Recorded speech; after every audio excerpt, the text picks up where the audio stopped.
Now the Three Martini Lunch with Greg Corombos and Jim Garrity. And welcome, everyone, to the Thursday edition of the Three Martini Lunch, along with Jim Garrity of National Review. I'm Greg Corombos of Radio America. We've got good, bad, and crazy martinis for you as usual. And Jim, we start with the good, and that came on the floor of the U.S. House of Representatives yesterday by a 231 to 187 vote. The House voted to hold former IRS official Lois Lerner in contempt. She was the head of the tax-exempt organizations division, and between the email chain and her pleading of the Fifth Amendment, she's the key person in this scandal. The big fight, of course, was over whether Lois Lerner had waived her Fifth Amendment rights at the hearing by giving a statement and then pleading the Fifth. The Republicans, of course, say yes, she did. The Democrats say no, she didn't.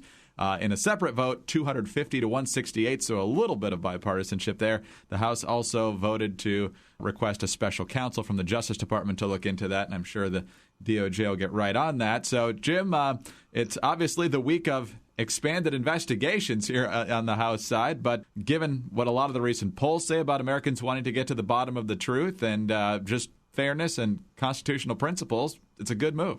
Yeah, I'm really kind of intrigued by the people who say, no, she shouldn't be held in contempt of Congress. The only thing that can get down to is we've decided that this isn't a legitimate issue, which, by the way, is the same response of the White House to the Benghazi investigation. It's at least their initial response to a lot of the complaints about the NSA. It's also the complaint to the initial complaints about the White House, about the healthcare.gov website were dismissed. Claims that the stimulus being misspent, and also people losing their healthcare plans. Remember, it wasn't really a problem, Greg. It was only a very few people, and those that had junk plans or scam plans, as I believe Frank owned it. So you notice this pattern that we see problems, and we say, hey, we want to do something about these problems, and there's this consistent, no, it's not a problem. The problem is you. The problem is you complaining about this problem. That's what we need to deal with here. The lawyers can mitigate the finer notes of it, but basically, look, if you invoke your Fifth Amendment rights, you say, look, I'm not going to testify. One, obviously that sets off a lot of people say, all right, well, maybe something went wrong here. Something is worth investigating here. But then the next thing is that she goes out and she makes an opening statement. And so basically it's like, look, I'm going to say the things I want to say, but I refuse to answer any of the questions that you guys want me to answer. And most people say the Fifth Amendment doesn't work that way. You can either do one or the other. You can either say what you want to say, or you could not testify, but you can't do both. And that's what she did, and that's one of the reasons she's in trouble. Secondly, what's the harm? What's the use here unless someone somewhere did something criminal? And so I'm really intrigued here as Democrats in the Oversight Committee have expressed frustration with Lerner's refusal to testify, but have also opposed efforts to punish her for invoking the Fifth Amendment. Well, what do you want to do then? And I think ultimately their answer is nothing. Yes. They just kind of want the issue to go away. And that's not what a dogged investigator or somebody who wants to get to the bottom of the scandal does. That's kind of being complicit in the cover-up. So good for the House on this. We'll see what happens. But and also good for those handful of Democrats that voted on some of these votes to say, all right, we'll defy the party line and say, we'll try to get some answers here and see where this thread leads. On to the bad martini now, Jim. And yesterday the Pig Book came out. This story's not related to the Pig Book, but that talks about government waste and all sorts of different programs that we pay for that are completely unnecessary, or at least we spend way too much on. But this report comes actually from the Government Accountability Office, the GAO, and the story comes from the Washington Free Beacon. The Department of Defense paid $150 per gallon for alternative jet fuel made from algae, more than 64 times the current market price for standard carbon-based fuels. According to the report released Wednesday, the GAO noted in its report that a Pentagon official reported paying about $150 per gallon for 1,500 gallons of alternative jet fuel derived from algal oil. And the story goes on to point out that a lot of what's going on here is you've got these alternative energy outfits. They can't produce much on a grand scale. They're kind of small operations at this point, and so this exorbitant fuel price is the government's way of funneling money to expand their operation and promote their green energy agenda, which we know went so well in the first term. So what do you make of this one? One of the things that is frustrating about our politics is that we will say X, and as I alluded to in the previous martini, the issue is not X. Like we will say, you know what, biofuels, they're nice, but this is, as Larry Summers said, the government is a lousy venture capitalist. There are plenty of private investors who might see good profit opportunities in making biofuels. Why does the government have to do this? And they largely lost the argument on subsidies. If somebody introduced, I'm sure there's bills collecting dust right now saying, hey, let's have the government bid big grants or big loans to companies to make biofuel. Now, if you're creating a product that has to be sold. This is good history here over at the Free Beacon.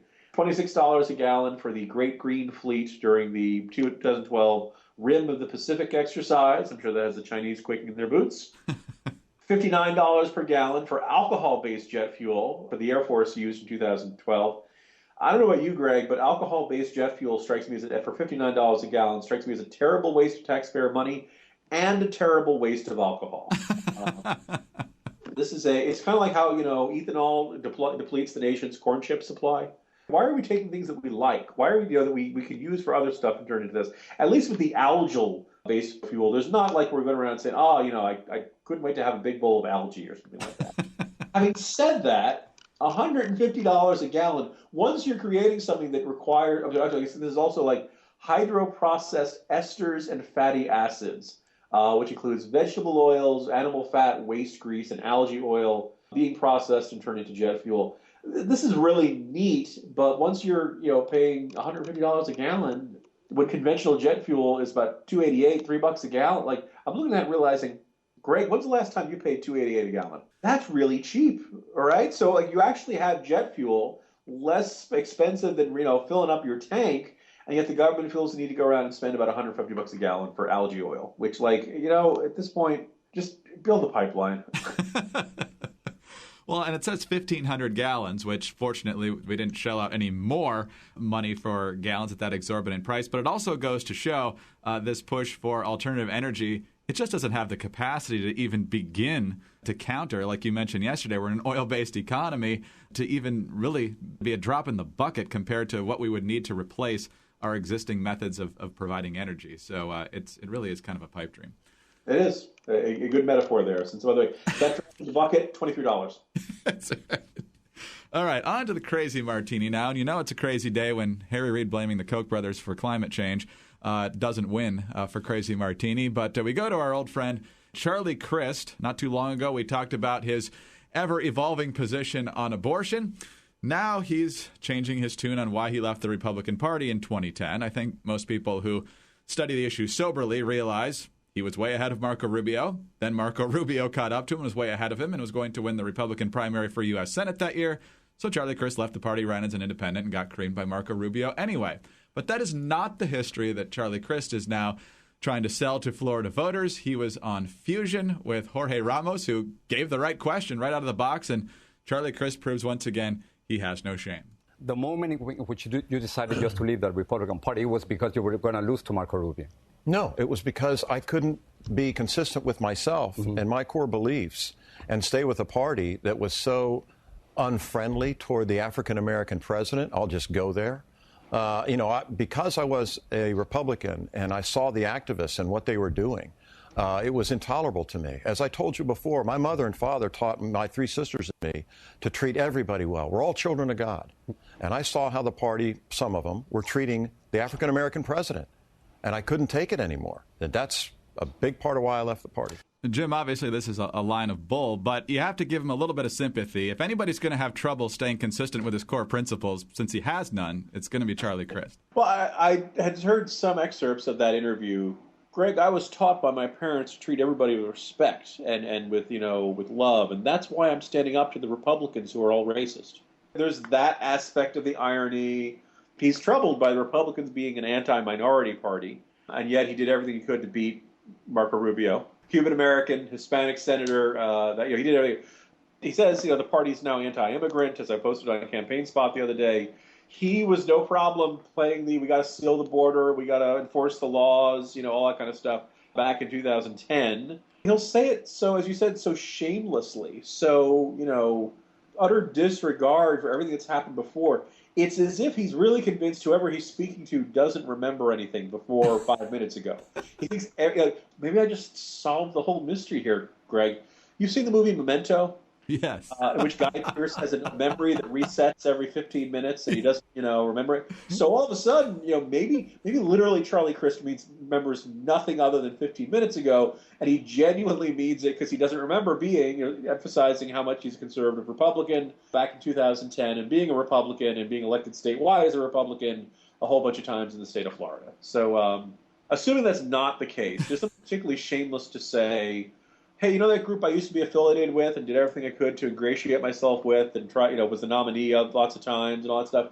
Yeah, they're all a bunch of hateful racists, and that's why you got to vote for me. Why would any Democrat think that Crist is going to be any more loyal to their principles? Why are they convinced? Well, he wouldn't betray us.